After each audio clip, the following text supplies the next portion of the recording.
Hey everyone, how's it going? Welcome back to another video. So in this one, I want to talk about a few things Walking Dead related. First of all, I want to talk about The Walking Dead's 10th season coming out on Blu Ray. So obviously, before we go any further, I do have to warn you for spoilers for The Walking Dead Season 10.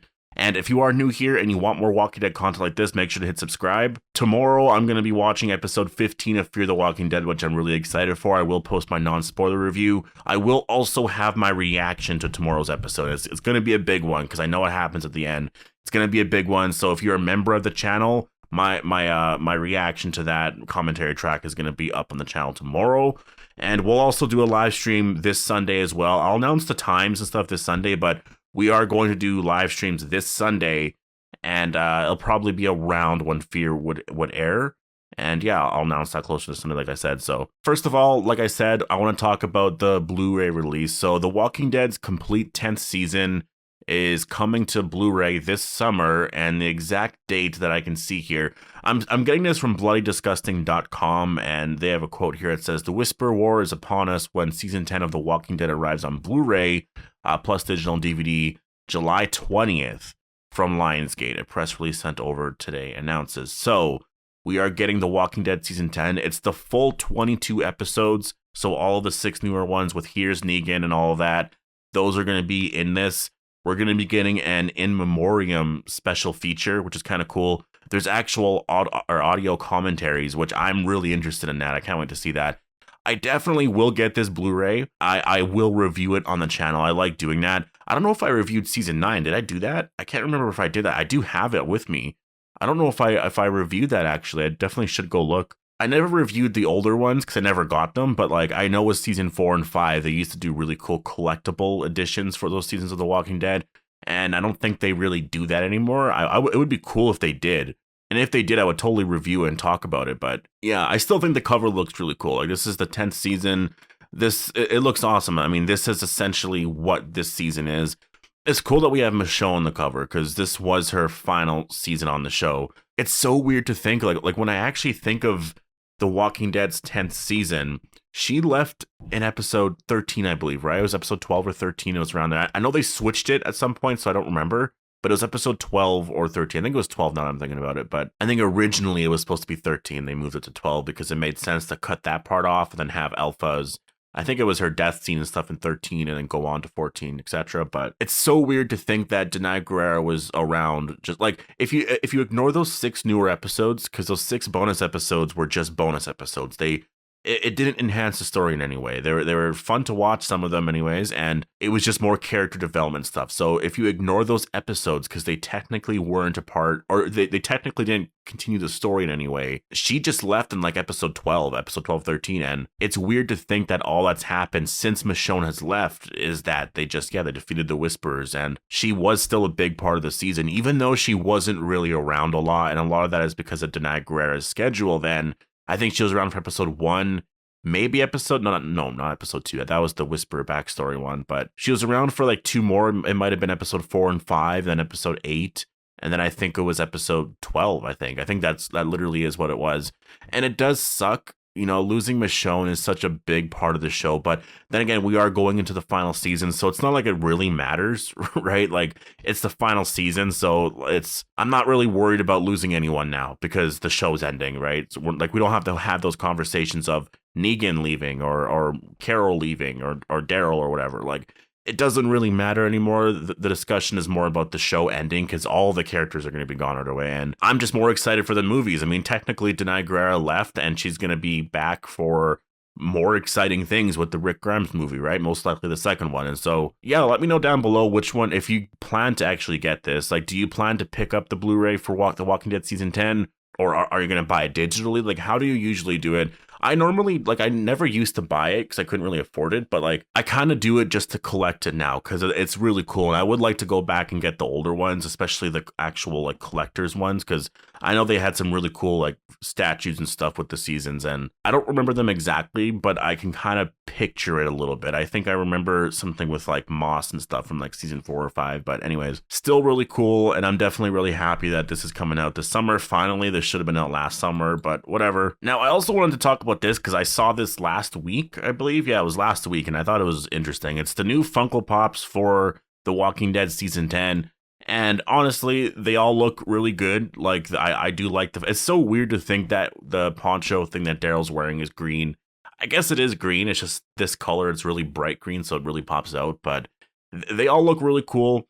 I'm just not really a fan of how Negan looks.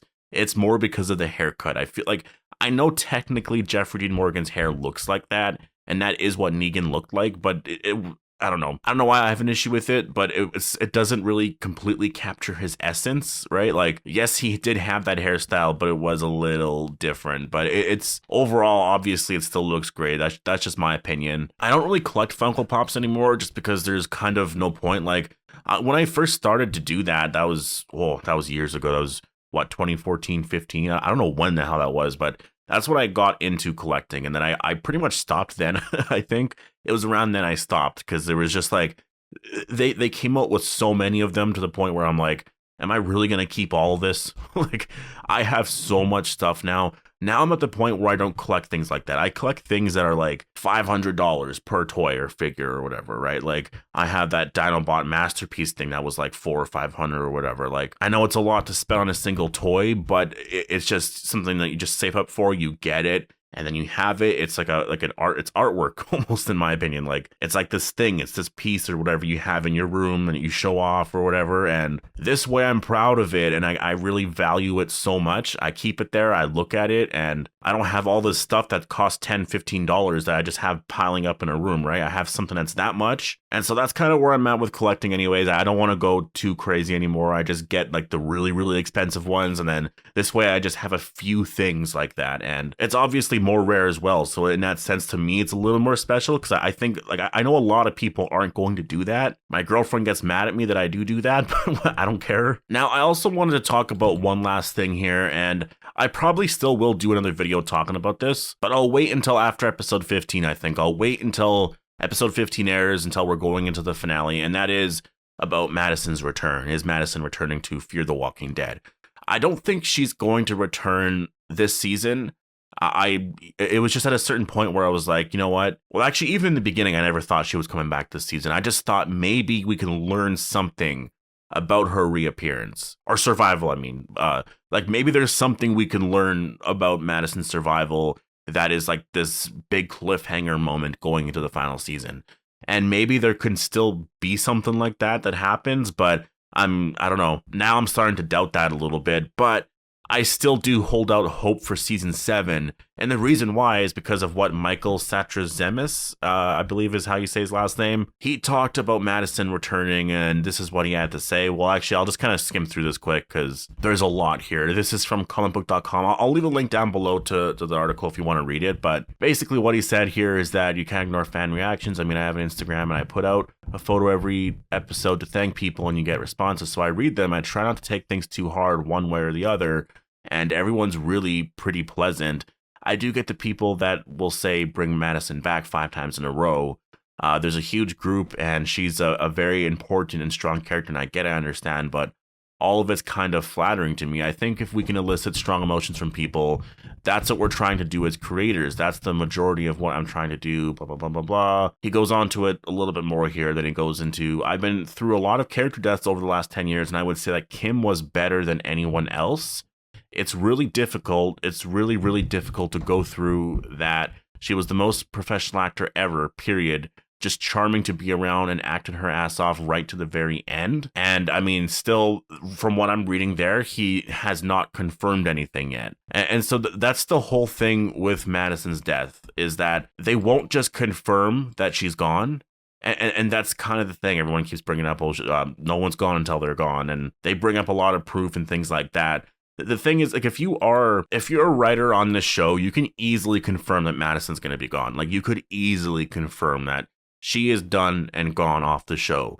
And Kim Dickens could also say that. You know, I think at a certain point, she probably will, if she's not going to be, maybe this summer. Maybe there's something where she can't say anything right now while the show is on. I don't know. But I do feel like if she wasn't going to come back, they would just say it. And it's weird that they won't deny it yet. Like, they won't just say, no, she's not coming back. A few months ago, the showrunners just said, well, like, you never know. You never know.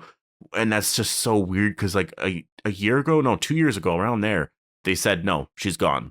And just a few months ago, they said, well, you never know. That just makes no sense to me unless there is a possibility of her coming back. And not even that, the character died on the show.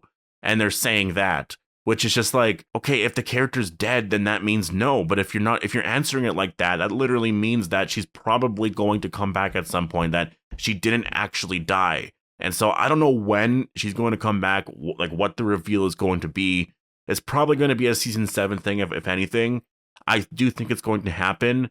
And I just think all these non-answers and jumping around this idea is, I think it's just more proof. And I know a lot of fans seem crazy, but it does seem like it's going to happen. I do see those comments of people saying like, oh, you just gotta let it go. It's never going to happen. But I do think it's going to happen. It's Madison. Is the way her death was done. It's all the proof here and there. It's what they're saying here.